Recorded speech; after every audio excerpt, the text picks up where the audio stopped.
সিরাত মাহফিল। এর আগে আর একটা নাম ছিল মিলাদ মাহফিল। মিলাদ মাহফিল আর সিরাত মাহফিল। আচ্ছা, মিলাদ মাহফিল কোনটা, সিরাত মাহফিল কোনটা জানার দরকার আছে না নাই? আছে। দেখেন এখানে বড় হুজুর বসে আছে, এই লাইনে অনেকগুলা হুজুর কিন্তু চলে এসছে ইতিমধ্যে। তো কোরআনে একটা শব্দ আছে লাম ইয়ালিদ ওয়ালাম ইউলাদ। লাম ইয়ালিদ আছে না নাই? এই ইয়ালিদ শব্দটা ওয়ালাদা ইয়ালিদো মানে জন্মগ্রহণ করা। আল্লাহ লাম ইয়ালিদ মানে আল্লাহ জন্ম দেন নাই, ওয়ালাম ইউলাদ মানে আল্লাহকে কেউ জন্ম দেয়নি। তাহলে ওয়ালাদা ইয়ালিদো মানে জন্ম, আর মিলাদ শব্দের অর্থ হলো জন্মের দিন। এবার বলেন তো দেখি, মিলাদ মানে কি? জন্মের দিন। জোরে বলেন, মিলাদ মানে জন্মের দিন। আচ্ছা, নবীর জন্ম হয়েছিল কয় দিনে? 3 দিনে না 1 দিনে? তাহলে মিলাদ কয় দিনে হয়? মিলাদ হলো 1 দিন, আর তারিখটা হলো 12ই রবিউল আউয়াল। তাহলে মিলাদুন নবী মানে নবীর জন্মদিন। একটু ভালো করে খেয়াল করে নেন, মিলাদুন নবী মানে কি? নবীর জন্মদিন। আর সিরাতুন নবী মানে, সিরাত মানে জীবন চরিত। নবীর জীবন কত বছর ভাই বলেন তো? এই যে 63 বছর। সিরাতুন নবী মানে নবীর জীবন চরিত, নবীর একেবারে জীবনী, নবীর জীবনী। তাইলে নবীর জীবনী 63 বছর, আর মিলাদ হলো কয়দিন? 1 দিন। আচ্ছা, মিলাদের আলোচনা করাটা এটা কিন্তু সোয়াবেরও কাজ, বরকতেরও কারণ মিলাদ। আর সিরাতটাও কিন্তু সোয়াবেরও কাজ, বরকতেরও কাজ। এবার আপনারা বলেন তো, মিলাদুন নবী কয়দিন? 1 দিন। আর সিরাতুন নবী কত বছর? 63 বছরের জীবন। এইবারে আমরা আসি যে মিলাদুন নবী বলা হয় যে মিলাদুন নবী, মিলাদ পালন করতে হবে আমাদের সবাইকে। মিলাদ পালন করা যায় না, মিলাদ আলোচনা করা যায়। নবীর জন্মদিন সম্পর্কে কি করা যায় ভাই? আলোচনা করা যায়। কিন্তু মিলাদুন নবী মানে নবীর জন্ম। তো নবীর জন্ম কি নিজে নিজে আমরা পালন করতে পারবো? নবীর জন্ম আপনি কেমন করে পালন করবেন? কিন্তু সিরাতুন নবী পালন করা যায়, আলোচনা করা যায়, অনুসরণ করা যায়। নবীর জীবন আদর্শ, নবীর আদর্শ, নবীর শিক্ষা, নবী যত কিছু আমাদেরকে করে গিয়েছেন, দেখিয়ে গিয়েছেন, বলে গিয়েছেন, এগুলা পালন করা যায়। যায় না? যায় না? যায়। তাহলে মিলাদুন নবীর লাভটা কি, দরকারটা কি, এটা জানার দরকার আছে না নাই? কথা বলেন, দরকার আছে। আসুন, মিলাদুন নবী এটার কিছু বৈশিষ্ট্য আছে। নবীর জন্মদিনের কিছু বৈশিষ্ট্য আছে। বৈশিষ্ট্যগুলা খুব বেশি বলবো না, সময় কম, সিরাত নিয়ে আলোচনা করতে হবে। নবীর জন্ম আর মানুষের জন্ম, 2 জন্মের ভিতরে আসমান জমিন পরিমাণ ব্যবধান। বলেন সুবহানাল্লাহ। আবার বায়েরা, বিশ্বনবী মুহাম্মাদুর রাসূলুল্লাহ সাল্লাল্লাহু আলাইহি ওয়াসাল্লাম, তার জন্ম সম্পর্কে তার আম্মা আমিনা তিনি বর্ণনা করেন, দুনিয়ায় মানুষেরা জন্মগ্রহণ করলে তার মা প্রসব বেদনায় কাতর হয়ে যায়, অত্যন্ত কষ্ট পায়।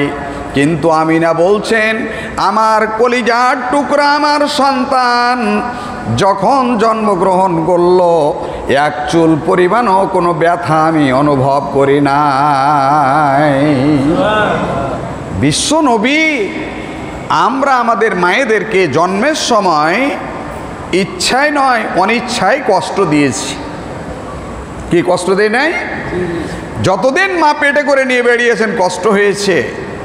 আমিনা বলছে, আমি আমার এই সন্তানকে যতদিন পেটে বহন করেছি কোনো কষ্টই আমি কিছু বুঝতে পারি নাই।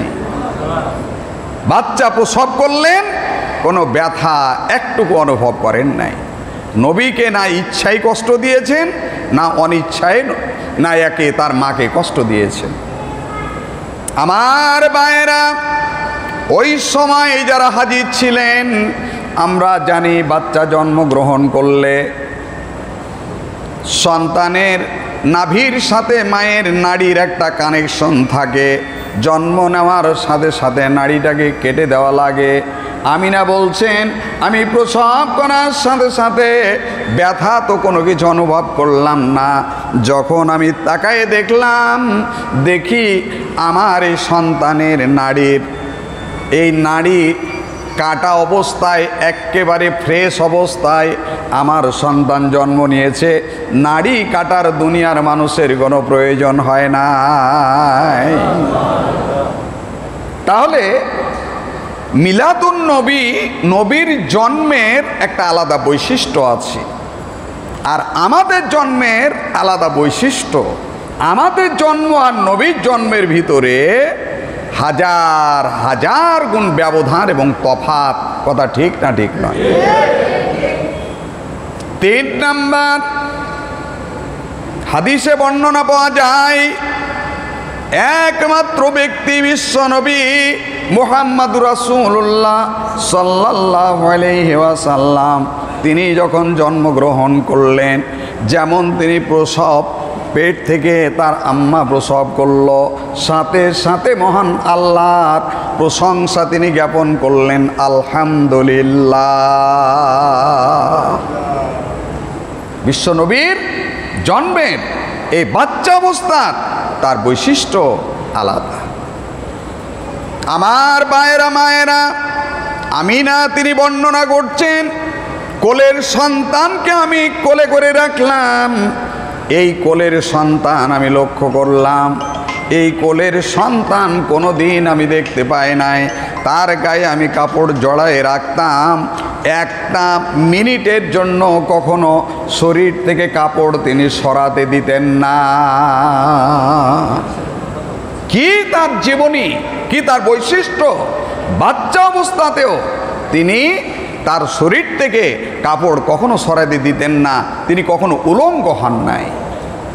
একবার এরকম হয়েছিল, তার চাচা আবু তালিব কাবা শরীফ নির্মাণ করার জন্য ছোট বাচ্চা সবাই ইট পাথর ধুয়ে নিয়ে আসতেছে। এবার উনি করলেন কি, ওনার গায়ে পরনে একটা লুঙ্গি ছিল, তো মাথায় কষ্ট হবে ইট বহন করে নিয়ে আসতে, তো লুঙ্গিটা খুলে নিয়েছে যাতে করে মাথায় দিয়ে, ছোট বাচ্চা যেহেতু, যেমন শরীর থেকে লুঙ্গি খুলেছে বুঝলেন, বেহুশ হয়ে ছটপটাঙে পড়ে গেছে। আল্লাহু আকবার, আল্লাহু আকবার।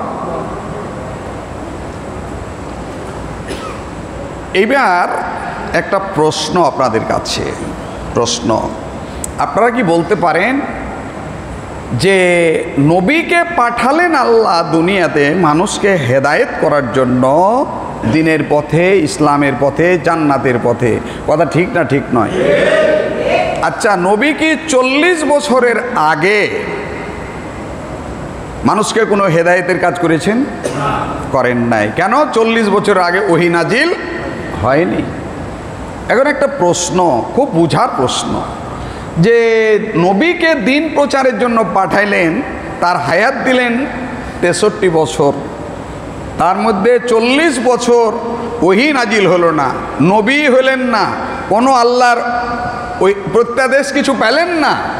তাহলে হায়াতের 3 ভাগের 2 ভাগ তিনি নবী হলেন না, 3 ভাগের 1 ভাগ এই টাইমের মধ্যে তিনি দিন প্রচার করলেন। এটা একটা প্রশ্ন, যে কাউকে যদি চাকরি দেয়, যে চাকরি করবে 30 বছর, তার 20 বছর বসে থাকো আর 10 বছর চাকরি করবে, তো মানুষে কইবে যে কেমন কথা গো, চাকরি দিলে কিন্তু চাকরি দেবের কোনো কাম নাই, বসিয়ে থুয়ে দিলে। আমার ভাইয়েরা, এই 40টা বছর আল্লাহ কেন এভাবে রাখলেন, এর পিছনে যুক্তি আছে না নাই? বাস্তবতা আছে না নাই? আরবিতে একটা প্রবাদ আছে, ফাইলুল হাকিম লা ইয়াখলু আনিল হিকমা। মহান আল্লাহর কাজ কখনো জ্ঞান এবং বিজ্ঞান শূন্য হতে পারে না। যুক্তি আছে, বাস্তবতা আছে। বাইরে আমার এক লোক হাঁটতে হাঁটতে যাইতে যেতে বটের গাছের তলে শুয়ে আল্লাহ সৃষ্টিকে লিয়া কল্পনা করছে। তো দেখছে যে বট গাছে বিশাল গাছ, আর ওর দানাটা ফলটা বড় না ছোট ভাই? আল্লাহকে বলছে, আল্লাহ তোমার সবই হলো যৌক্তিক, কিন্তু এই জিনিসটা বেমানান। কুমড়ার গাছে যান চলে না, দুর্বল গাছ, কত বড় বড় ফল, কদু কত বড় বড়, তরমুজ কত বড় বড়, বাঙ্গি কত বড় বড়, কত বড় বড় ফল। আমের গাছ কে বলে একটু উঠেছে, অতি 1 কেজি 1.5 কেজি করে ওজনের আম, আর তুমি এত বড় গাছ আর দানা দিলে তুমি এত ছুটু, এটা কিন্তু খুব বেমানান। আল্লাহর সৃষ্টির ভুল ধরছে, বুঝতে পেরেছেন? এই চিন্তা করতে করতে করতে একটু তন্দ্রার ভাব, ঘুম চলিয়ে এসছে।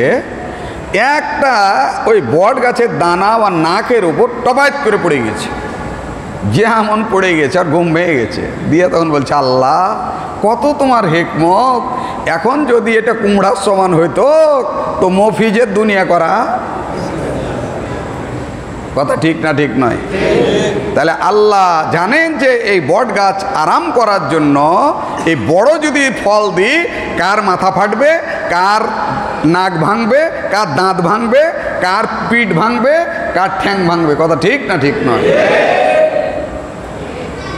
কিছু মানুষ যখন রোড টোড হয়নি ভাবছে যে পাখি যেভাবে উড়ে চলে যায়, আমাকে গরু যদি এইভাবে উড়িয়ে নিয়ে চলে যেতাম নাচল, নিজামপুর, তারপরে রুকুনপুর, আর গাড়ি ভর্তি করে ধান টান নিয়ে উড়ে চলে আসতাম, তাহলে কত ভালো হতো। এত কষ্ট আল্লাহ দিয়েছে। তো এই লোকই তখন দাওয়াত পেয়েছে, বুঝলেন তো, প্লে কার্ড, লুঙ্গি আর পাঞ্জাবি গায়ে দিয়ে, মানে মড়মড়া কাপড় চোপড় নিয়ে বের হয়ে যাইছে। তো গাছের ওপর থেকে কাক বসেছিল, ফস করে ছেড়ে দিয়েছে, আর মাথাতে খানিক পড়লো, খানিক পাঞ্জাবিতে পড়লো, এই পানি লিয়ে রে, পানি লিয়ে রে, পানি লিয়ে রে, একটু তেনাকানি লিয়াই, মুছে গেছে, চলে গেল। ওই তখন কইছে যে আল্লাহ পাখিতে একটু পায়খানা করলে তাই বললাম যাইতে পারলাম, তো যদি গরুর গাড়ি আর মহিষের গাড়ি এভাবে দৌড়াদৌড়ি চলতো কোপর দিয়ে, আর যত স্কুলে যেত, কলেজে যেত, চাকরি করতে যেত, বেড়াইতে যেত, ব্যবসা করতে যেত, জামা কাপড় পরে ছাত্র ছাত্রীরা বাহির হতো, আর সমানে ছটছট করে যদি ছেড়ে দিত গরু আর মহিষে, তাহলে মানুষের আর অফিস করাও হতো না।